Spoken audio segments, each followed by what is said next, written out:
If you own a home service business and you're looking to improve your sales system to either drive sales or save on time and resources, make better decisions when it comes to marketing, what we're going to be going through today is our home service sales system. This is essentially the 7-step sales process that we teach to our clients and implement on the back end for our clients as well. So, yeah, this is essentially going to be about a 45-minute presentation, just going through top to bottom, a high-level overview of the things we do for our clients. There will be some links at the end if you want to look at our sales system blueprint, or if you want to book a call and work with us directly. All that stuff will be at the end of the video. So yeah, without further ado, let's just jump right in. So we'll bring up the actual presentation here and we'll jump right into it. So this is our home service sales system. These are going to be the tools and tactics to maximize your sales. So first and foremost, who is this for? If you own a home service business or any service related business, if you're tired of overpaying for marketing, you're trying to maximize your sales efforts, a sales pipeline is a great way of doing that. You're tired of losing sales and not knowing why. Sales pipelines is a great way of knowing exactly where you're losing leads in terms of being able to track your metrics and things like that. And then looking for a system to simplify and scale your business. As businesses get bigger, the requirement for having some sort of SOP sales process becomes more and more important.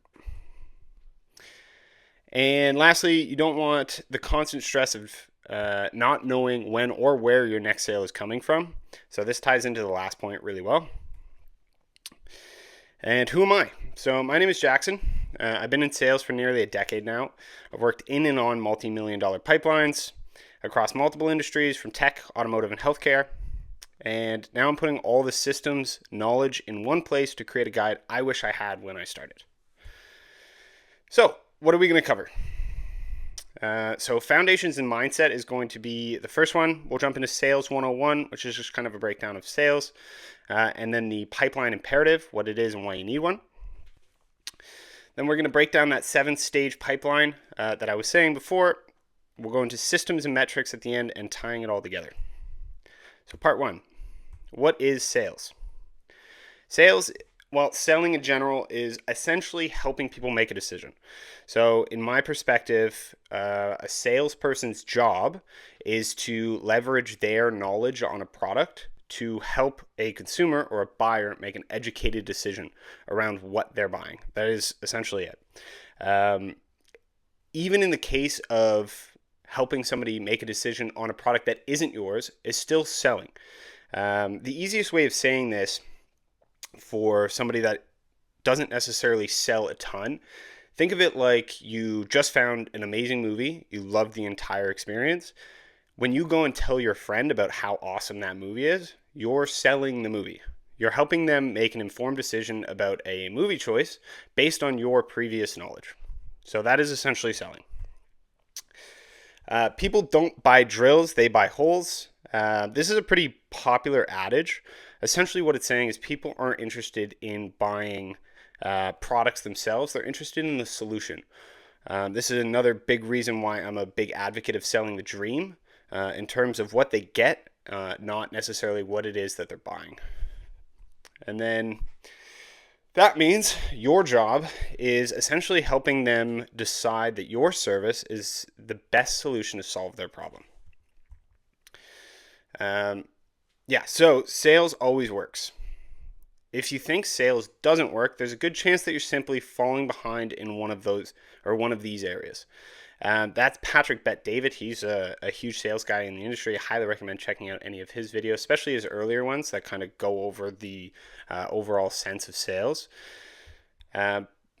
So the reason we want to build a pipeline is that we mandate consistency and we automate discipline, which are two of the biggest factors in sales.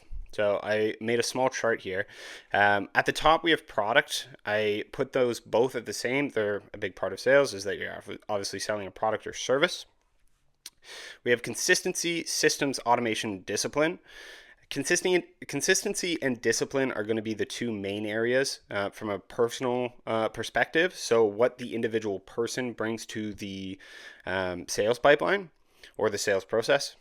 And then you have systems and automations. So for the light orange there, this is going to be assuming that you don't have a pre-built system or process in place. So you can see it hinges a lot on personal discipline. So how well you can maintain your own discipline in terms of following up with customers and things like that. And then consistency can fall off. So if it's all hinging on you, your level of consistency from one customer to the next will change if you're quote unquote winging it. And then in the darker area there, the dark orange is going to be assuming that you have a pipeline. So the product remains the same. Your consistency will jump up because you have documented procedures in order to maintain a certain level of consistency. You also have a high degree of automations and systems in place.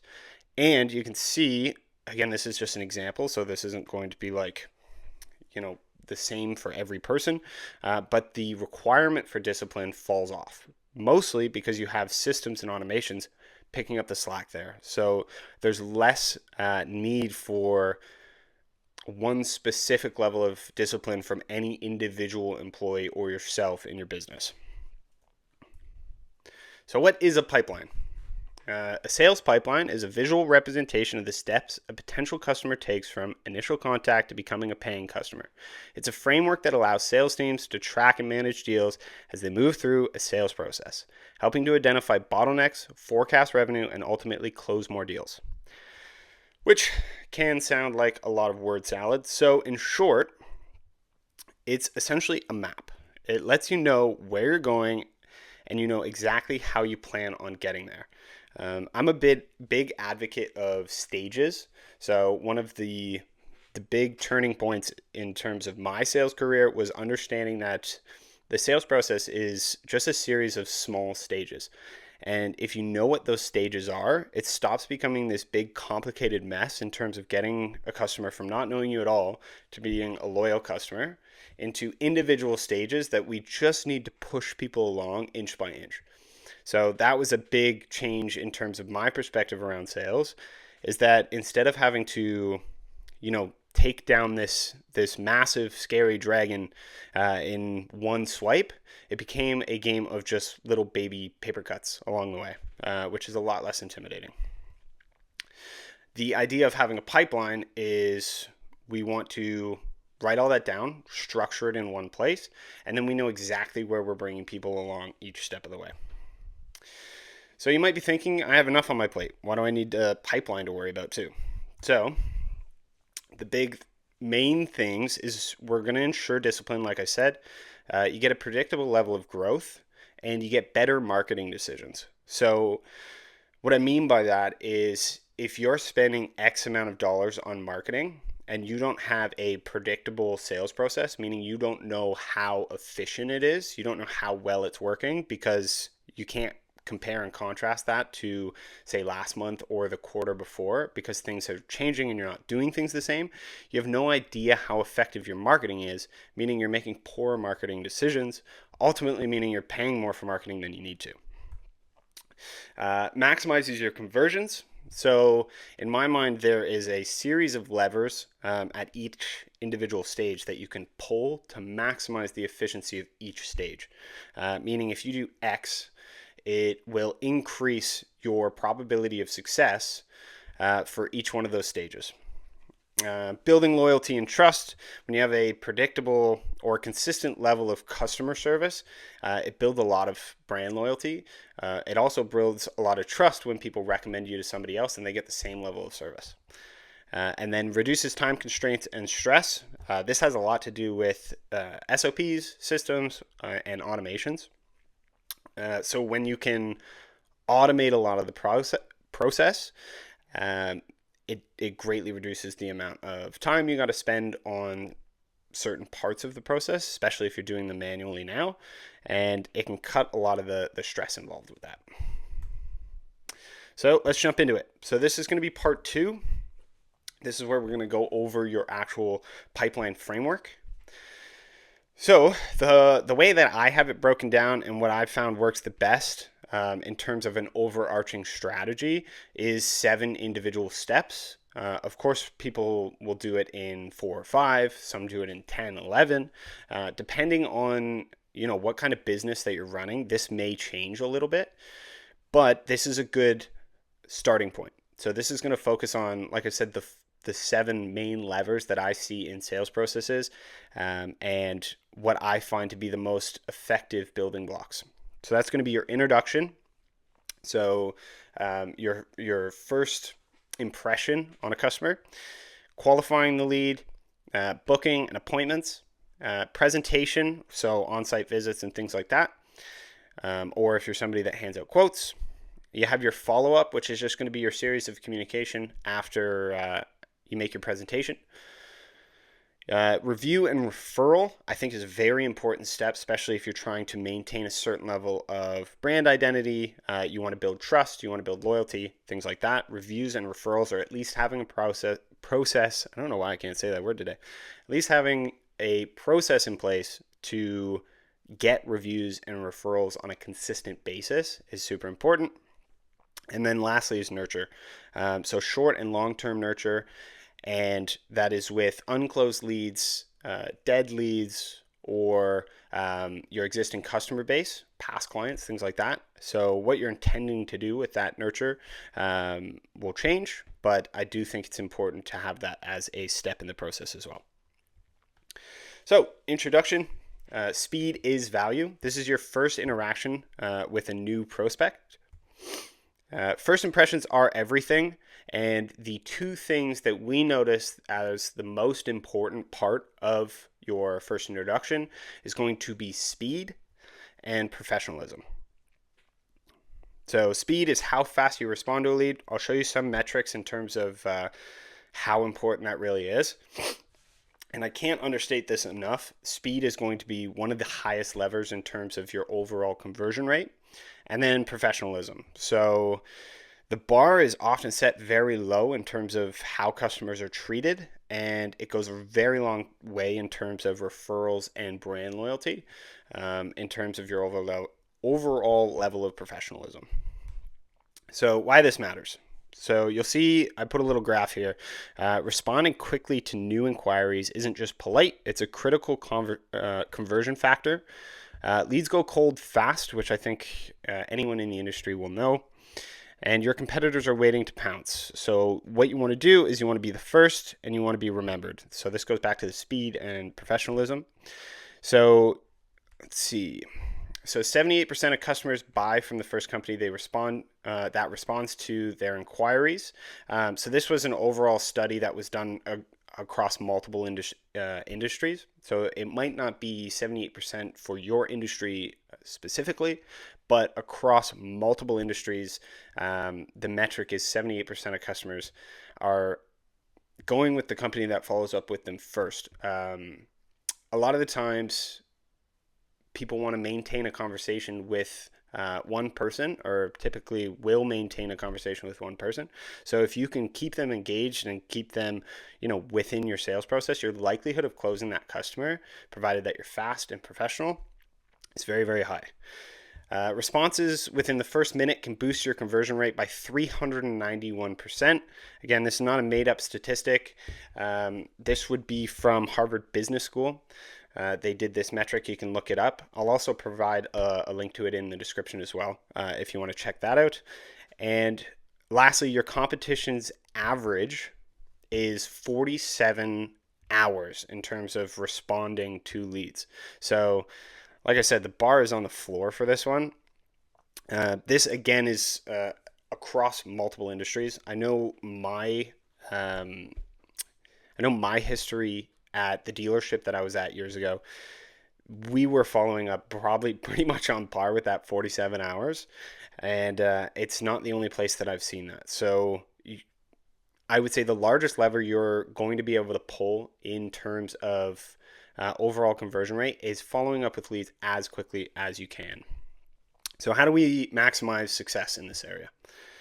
So we want to automate your initial response, which is pretty no-brainer. You see autoresponders on pretty much all of the people in service-based industries. You get that, thanks for reaching out. We'll be in touch in X, Y, and Z. So it's a very important initial step, but we want to make human contact as fast as possible. So the best version that I would recommend is getting on the phone with a lead within that 5 minutes or within that first 60 seconds as best as you can. And it could mean a 4x in terms of your overall conversions. So just keep that in mind. Send message informing them when they can expect contact is a big one.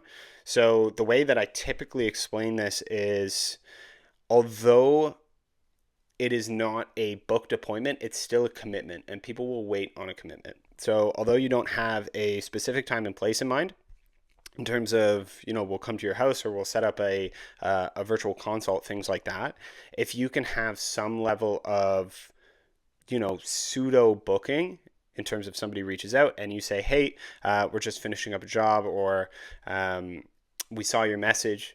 Do you have time in the next 15 minutes if we give you a call? Someone will say yes and wait on the call. And the likelihood of them waiting that 15 minutes and not going and shopping around is actually a lot higher. The faster your response, the bigger the advantage you have over your competition. Again, if people are looking around, if you can lock them into a half commitment or even a booking or qualification call, it's a big deal. So that's going to make a big difference in the overall landscape for sure. So our key metrics to track here, and I'll have these for each stage, but we will tie it in at the end in terms of how we go about tracking these. Lead response time is a big one. The time from inquiry to first contact, getting that number as small as possible is going to be huge. Your contact rate, the percentage of leads you successfully connect with, is important, getting that as high as possible. And your conversion rate from inquiry to first qualified conversation. How many initial contacts turn into meaningful discussions is another one. This will give you a good look at the quality of leads that you have, and you'll be able to tell if your marketing is actually getting you qualified leads or they're just charging for, very low quality. So your next step is qualification. The better you filter, the higher the profit margin is going to be. So determine the following two things.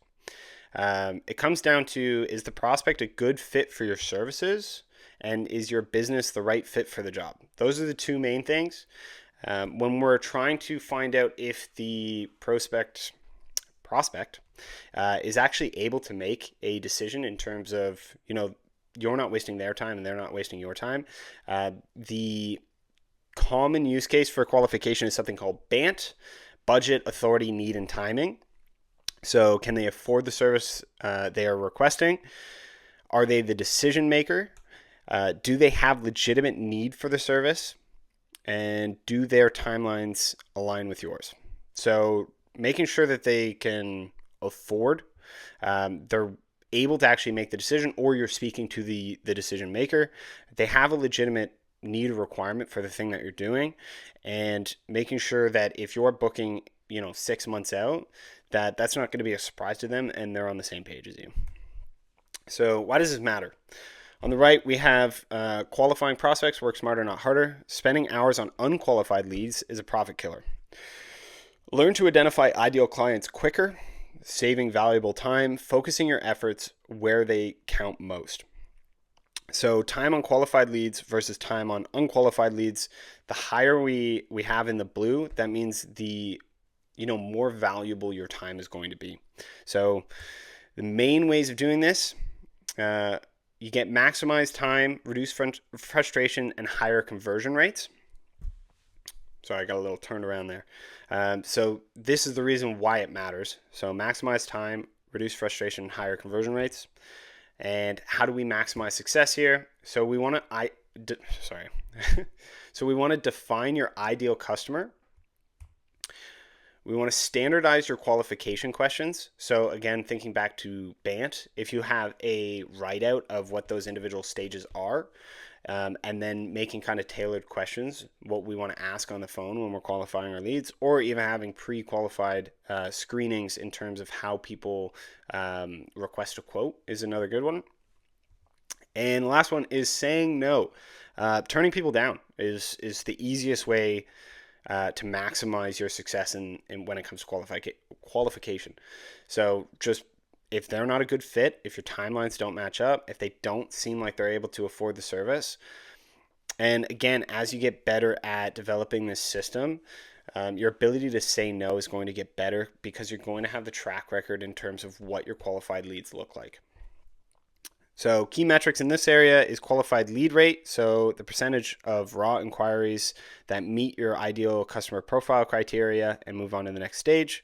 This will go into the quality of the leads that you're getting from your marketing as well. Time spent on unqualified leads. Measure how much time is saved by early disqualification. So that's a good one.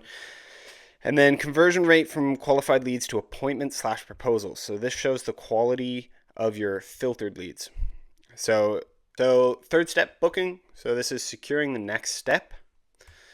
We want to commit to the next specific firm action. So this is after assuming that the lead is qualified. So this is going to be your discovery call, your online quote, your on-site visit, and anything like that. This is essentially an agreed upon, confirmed, and scheduled appointment. So why does it matter? Booking appointments, we want to reduce the no-shows. That's the biggest thing. So when we get a new lead in, we followed with them fast, we've qualified them, and now we've booked them in. They are sitting on a calendar. We want to reduce the level of no-shows. So the biggest metric is going to be reminders. So if you have no reminders, it greatly increases the likelihood of a no-show. It's not that people are ignoring you. 9 times out of 10, it's just because people are busy.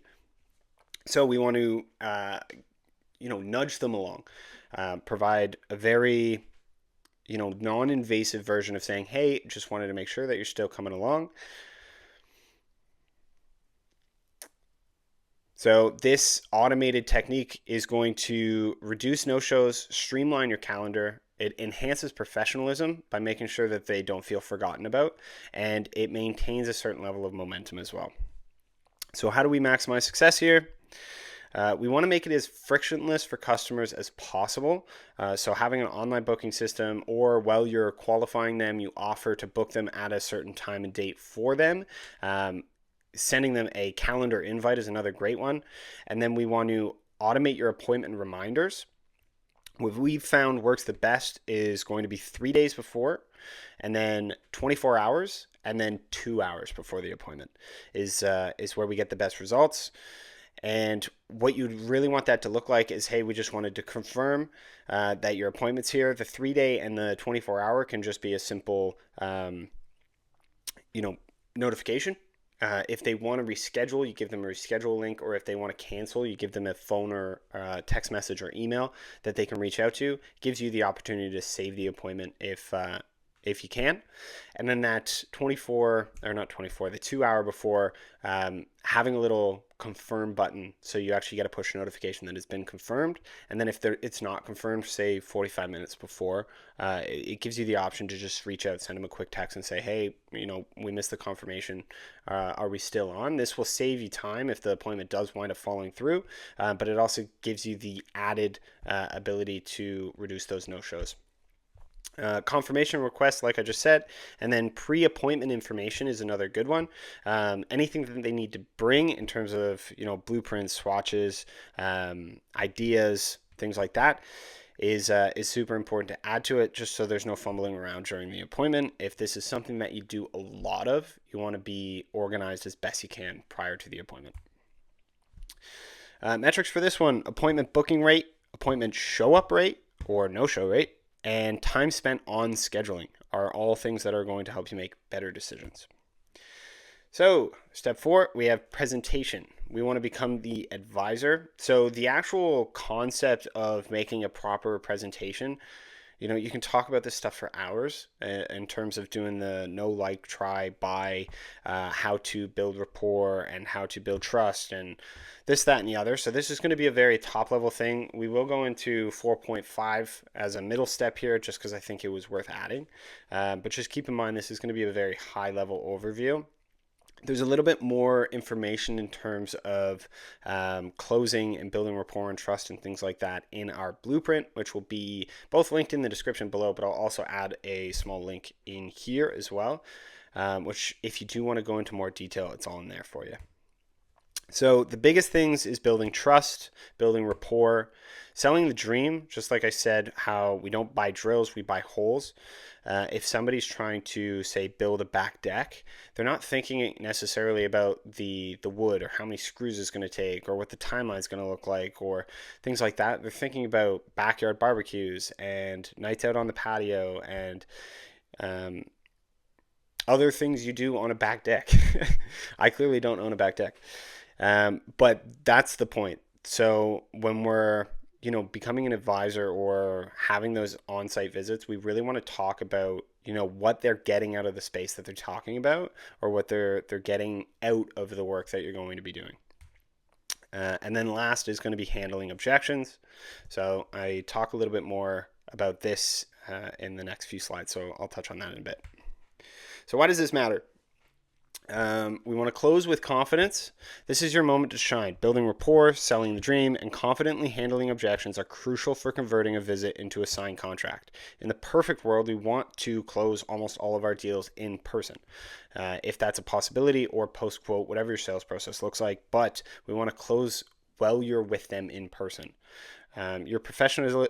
Let's try that again. Your professionalism and expertise makes the difference. So average increase in close rate, we're about 20% for contractors who optimize their on-site sales approach. So this was one of the big reasons why I even started this business to begin with. We were having our bathroom redone. We had I think 3 or 4 people come in, and it was with my ex-partner at the time, but she was handling a lot of the people coming in because I had a day job. I was out of the house. And we would see that people would come in, take a look, do the quote, build almost no rapport with my partner, and then hand the quote and walk away. There was no follow-up. There was no asking for the sale. There was really no sales process in terms of, what kind of impression are you trying to make on the customer while you're in the house? Are you trying to get them to like you? Are you trying to get them to trust you? Are you trying to build any kind of authority while you're there? These are all important aspects of the sales process, and none of it was taking place. So when we can mix all of these pieces, that's where you see an increase by 20%. And with how low the bar is in a lot of these service-based industries, you can see that number go a lot higher when you know what you're doing and why you're doing it.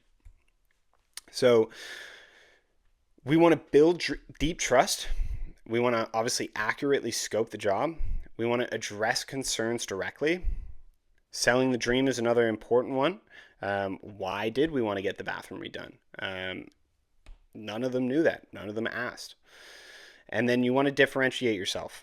The person that my partner wound up going with was just this one-man band just because she liked him. And he was super nice and also took a look at the kitchen and made some recommendations for some of the tile that we wanted to get done and what he would choose and how he would go about it. And he wasn't even offering to do the job. He was just helpful and nice and took a little bit of extra time to, get to know my partner and see what she was looking to do and then make recommendations. So those little things make the difference for sure. So how do we maximize success? Cannot speak today. Preparation is a huge one, which is pretty obvious. We want to make sure that we're prepared for what you're going into. Educate and advise is another one. So, you do this day in and day out, and I'm sure you're used to talking to a lot of laymen that don't really know what they're talking about. So taking the time to slow down, educate your customer, make sound advisements, sell the transformation, which is essentially like selling the dream, like I said. So you want to figure out why they want to do what they want to do and what is the dream outcome for them. And lastly, make the ask. So one of the biggest things I noticed is all the people that came through our house, not a single one of them asked for the sale. Like, how do you want to pay? What does the payment look like? Do you want to put a deposit down? Things like that. None of it. So that is a huge, huge step that I would recommend. Like, you can increase your conversions drastically just by asking for the sale. Like it doesn't need to be crazy. If you believe in your product, if you've formed a strong relationship with the customer while you're there, just ask for the sale. Ask for a deposit, whatever the sales process looks like for you. Just try to get some level of confirmation while you're there. Proposal presentation rate. So the percentage of on-site visits that result in a delivered proposal. Close rate from on-site visit, percentage of presented proposals that convert into a signed contract. That's a big one. You can see how effective you are in person. And average proposal value, track the typical size of a project closed at this stage, is another good one. It will see, it'll give you an insight on where the market is and where your buyers are at, and possibly if you could be making a higher level of profit by going upstream if you see the conversion rates are higher on high-end jobs. So that will all help with your decision-making process. So 4.5, closing, resolving discomfort. So the two big ones, I know closing can sound very salesy. So it's essentially just getting a certain level of confirmation, concluding the decision-making process and getting a confirmation that they're going to be choosing you, essentially. So customers typically defer making decisions due to general discomfort, not because they are not interested. Making decisions, especially big decisions that involve a lot of money, is an uncomfortable process. I do it myself. Even though I have the money and I know I want to make the purchase, I still want to defer that, especially when there's someone you don't like or trust or know that well in the room with you. So again, why it's important to build that relationship beforehand. But it is important knowing going in that the customer isn't necessarily saying no to you or the service. A lot of times it's just the overarching discomfort with making a decision in general. So we want to expect some level of pushback and act accordingly. So do not be afraid to make a confident ask at the end of the presentation, like I said, and don't be surprised if you get a certain level of pushback. So in terms of overcoming this, closing, again, is a very large subject matter, and depending on what you're selling, the approach is going to change a little bit. But I did want to add a few of the things that I think will be helpful and some of the things that I've done in the past. So we want to recap or re-go over their goals and concerns, what they're trying to accomplish and what's standing in their way. We want to align with their concerns. I understand that it's a big decision. I understand that these are expensive. I know that you've been looking around a lot and you're not quite sure, things like that. We just want to align with the things that they're worried about. Once we understand the concern, then we can start to reframe. So what you're saying essentially is if we can do I'm going to use the back deck thing again. So let's say we've proposed it's going to cost $10,000. And he says, and I don't really want to get into the weeds with money and value conversations because that's a whole other thing. But for the point of discussion, you've quoted a back deck for $10,000. They have $8,000, hard cap, most they can spend. Totally understand. It's an expensive decision. We've already gone through different ways of paying, blah, blah, blah. So what you're saying is if we can do the deck for $8,000, then that would be something that you would want to go with. Oh yeah, absolutely, 100%. Well, I can't discount the deck, but we could look at a smaller option. Are you willing to explore those options? So we've taken a no, I can't to the door's still a little bit open. Let's rediscuss the conversation. So that is an example of a reframing. And then again, want to make the ask. So you get that smaller draw up. They're happy. Perfect. So we're within budget. You're happy with the deck. Are we ready to make the decision? Sign here, please, Mr. Customer. Make sense? Makes sense. Another thing I wanted to add. So this is Alex Hormozi's closer technique. I highly recommend you watch one of his videos on it. It's super helpful. It does go more on the side of kind of like selling on the phone, but there are some things that you can take away from it. So clarify why the prospect is there. We want to label the prospect's problem. Overview the prospect's plan, sell the vacation or sell the dream, explain away the prospect's concerns.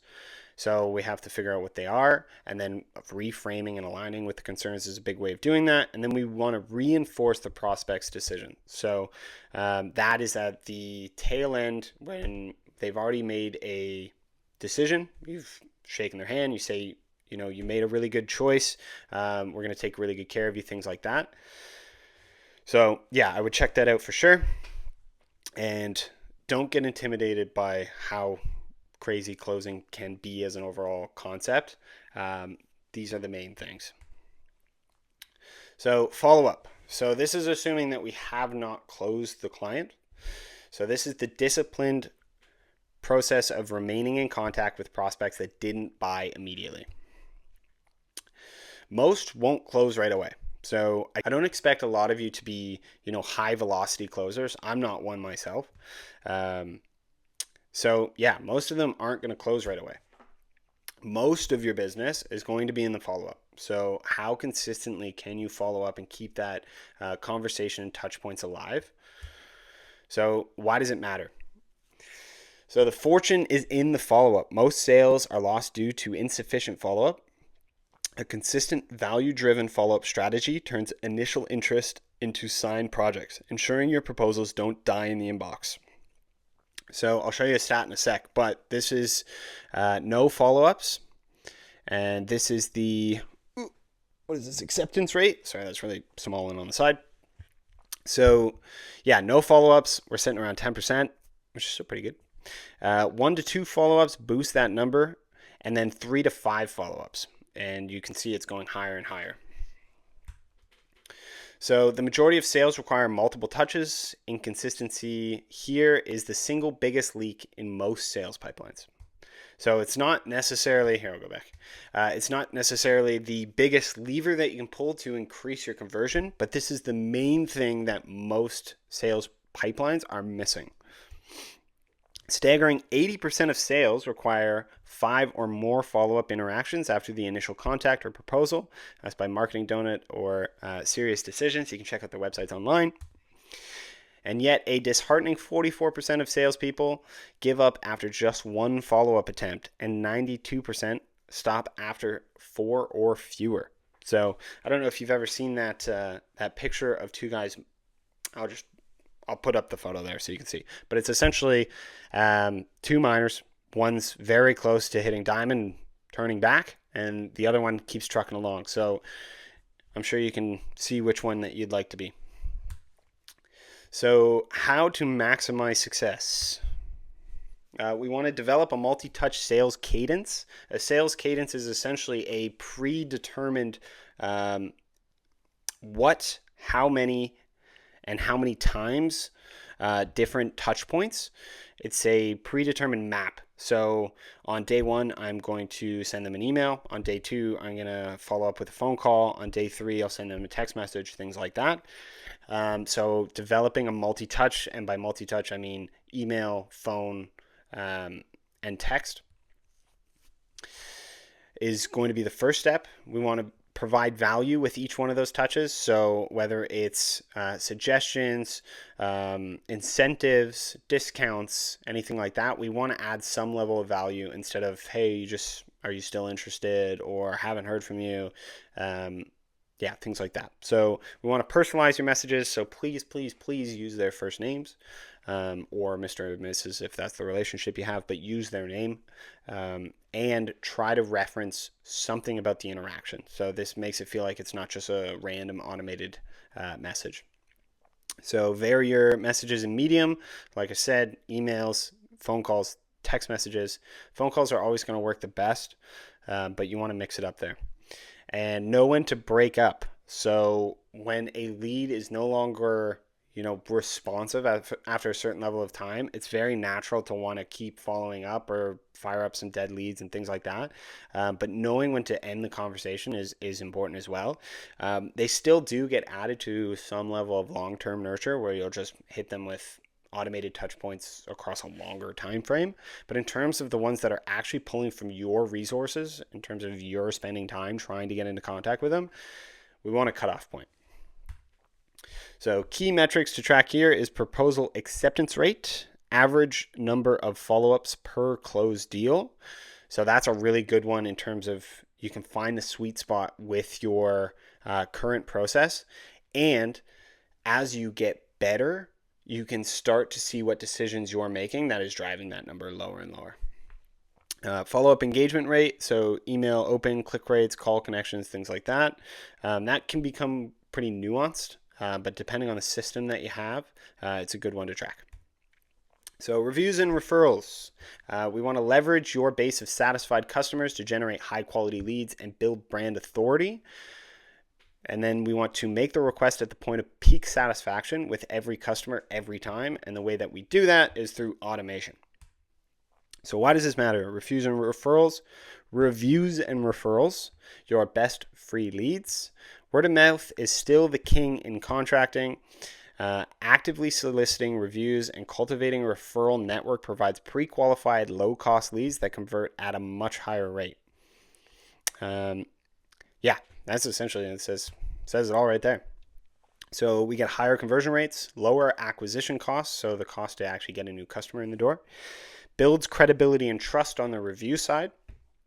Sustainable growth if we have a certain number that we expect from referrals, and enhance reputation. So how do we maximize success? It's pretty straightforward. So timing is everything. We want to get them when they are the most satisfied. We want to make it as frictionless as possible, and we want to personalize your ask. We also want to incentivize referrals, ethically, of course, and we want to monitor and respond. Another one that I was missing out on is automate, obviously. So we want to find the time frame in terms of closing out a client or a customer. So once the job is done, we want to automate that request for review, preferably first, and then a fewer, I want to say days, but a little bit farther along, you want to make the automated ask for a referral. So depending on how personalized you want to get, the highest one would be set a automated kind of calendar bump to tell you when to reach out to previous clients, and then say, hey, did you love the work that you did? We will offer X, Y, and Z if you give us 3 names that we can reach out, or do you know anyone that's interested in the service? This is huge. So highly recommend doing this. Key metrics to track here is number of new reviews, average star rating, number of referrals generated. Referral conversion rate is another good one, especially if you have a sales team too. You can show the conversion rate for referrals versus new leads, and you can pretty much say, we're at 70% clip on referrals and we're at, 12% on new leads. This is why we need to be asking for referrals every single time. Lastly, we got nurture, so profitable long game, the strategic long-term process of remaining in contact with everyone, past customers, and previously undecided prospects. Maintaining the relationship with past customers for repeat business, and staying on top of mind for customers that didn't decide, so when they are ready, they come to you. So those are the 2 different things you're kind of trying to do with each one of the customers. So for the ones that you've closed, you want to incentivize reviews and referrals if they haven't already, as well as repeat business. And then for the ones that aren't closed, you're just adding value to that relationship so that, later on down the road when they're ready to make the decision, or, the budget has kind of opened up, you're the one that's been maintaining the relationship. So maximize customer lifetime value. Don't abandon past clients or non-closed prospects. A long-term nurture strategy builds loyalty, generates repeat business, reactivates dormant leads, and unlocks the full lifetime value of your customer base. So this is over a 5-year span. So just an example here, but you can see the likelihood of, increasing their lifetime value by purchasing with you again, as well as referrals. And that increases as you try to maintain that relationship. So higher profitability, increased LTV, so lifetime value, a consistent future work, brand loyalty and advocacy. Glad I said that right, kind of. And reactivation of dormant leads. So how do we do this? So we want value-driven communication. 9 times out of 10, this is going to be email. You can do it through text as well if you'd like. But email, it's almost like an email marketing campaign stretched out and put over a longer period of time. So whether you want to do this over the year, if you want to run a seasonal campaign, if you're a seasonal business, so say you do, lawn care in the summer, but you do snow removal in the winter, running these campaigns and automated campaigns to your entire customer base, and even segregated based on who's bought and who hasn't, will make a big difference in terms of your long-term nurture. And even if you're not specifically, seasonal per se, there are still things about your business and about the customer's house that are seasonal. How do we winterize a house? What do we do with our flowers in the winter? How do we know if we have to, do anything to the attic in the summer? Random things like that. I don't know if you have to do anything to an attic in the summer. Bad example, whatever. But you know what I mean.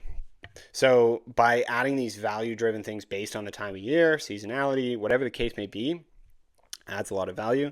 And that's your product or project anniversary, seasonal check-ins, things like that. You can also offer exclusive offers, VIP sales. You probably see this a lot in the car industry. And then personalized re-engagement. So your metrics here, repeat business rate. So how many people are buying again? This also increases your customer lifetime value, which is another one that you can track. Referral rate for nurtured clients. So if we don't get them on the initial referral, how many are we actually getting referrals from the nurtured client base? And re-engagement rate. So percentage of dormant leads who respond to nurture campaigns. And then you can compare and contrast, and just if it works, keep doing it. So here is what to expect from a proper pipeline. So clarity. So you always know your next step. I mentioned this at the start. When we know which step we're trying to move a customer into, we know, what the intention around the conversation is going to be at each and every one of those steps. Predictability helps you make better decisions.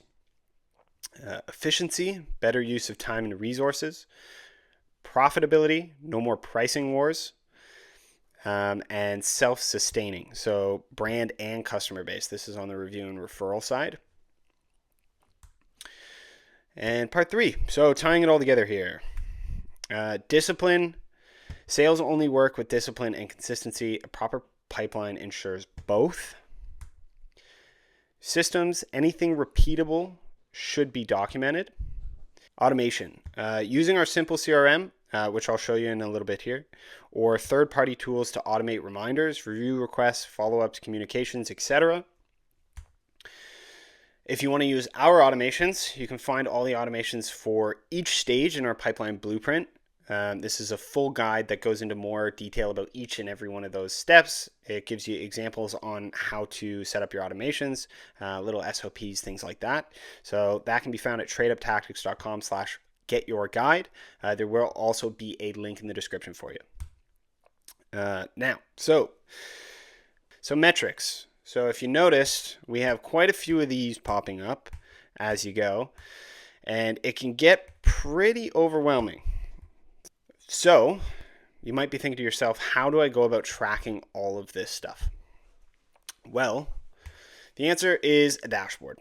So preferably you want a fully integrated system that is going to automatically track all of these things and take all the information and put it on a dashboard, somewhere where you can look at the week, the month, the quarter, anything like that, compare and contrast what's working, what doesn't, and then make informed decisions along the way. So the main things to focus on, I would say, without overcomplicating everything, is going to be your response time, your lead to quote ratio, your conversion ratio, and your close rate. Those are going to be the biggest ones. If you do want to add a few more, your booking show up rate is a good one. Your average number of follow-ups, your number of new reviews, your referral rate, and your overall lifetime value are going to be the biggest metrics that I would recommend. But if you do, here we go. If you do want to track more, there's a lot built into our integrated system, and you will have myself or somebody on our team actually looking after those things for a little bit of assistance in terms of making the right decisions, getting you comfortable with tracking that level of information, and then what to do with the information when you actually have it all. So why do metrics matter? Decision making is a big one. When you can see the tangible evidence of your decisions, you